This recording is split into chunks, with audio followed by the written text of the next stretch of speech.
1970। অবাক তো ব্যাপারটা, ডিসব্যান্ডিং হওয়ার এত বছর পর বৃদ্ধ 7 জন বিটিএস সদস্য এক হয়ে কনসার্টের আয়োজন করে। 2024 সালে যেটা ছিল আমার স্বপ্ন, সেটা আজ আমার পূরণ হয়েছে।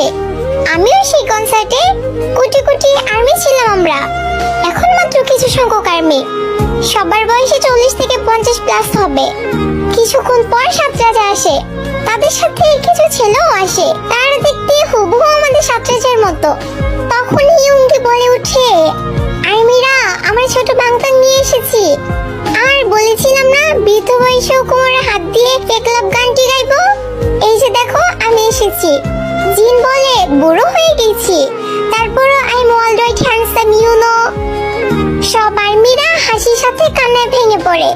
আমাদের ম্যাকমিলান বলে উঠে, তোমরা কান্না করো না, আমাদের কষ্ট হয়, ভালোবাসি তোমাদের অনেক। তাই তো দেখো এই বয়সে আমরা আবার এসেছি। জিহব বলে, I am your hope, you are my hope, I am J-Hope. Namjoon বলে উঠে, ভালোবাসি আমি তোমাদের অনেক। থ্যাঙ্কস এত বছর পর আমাদের মনে রাখার জন্য। আমরা কোনোদিনও তোমাদের ভুলবো না, তোমাদের ভালোবেসে যাবো সারা জীবন। আর্মি এন্ড বিটিএস এর সম্পর্ক সারা জীবন থেকে যাবে, কখনো এই বন্ধন ভাঙবে না। তারপর তারা একে একে অনেকগুলো গান গায়, সেই মনে করিয়ে দেয় পুরোনো দিনগুলোর কথা। এখন তাদের বিদায়ের পালা। কনসার্টের শেষের সময় সাতরাজা আমাদের কাছ থেকে বিদায় নিয়ে তাদের জীবন সঙ্গীদের কাছে চলে যায়। পিছন থেকে দেখছিলাম আর খুব হিংসা হচ্ছিল। আর মনে হচ্ছিল সাতরাজা শুধুই আমাদের, শুধুই আমাদের।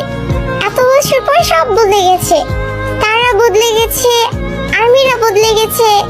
বিটিএস আর আর্মিদের ভালোবাসা বদলাহীন। BTS army forever.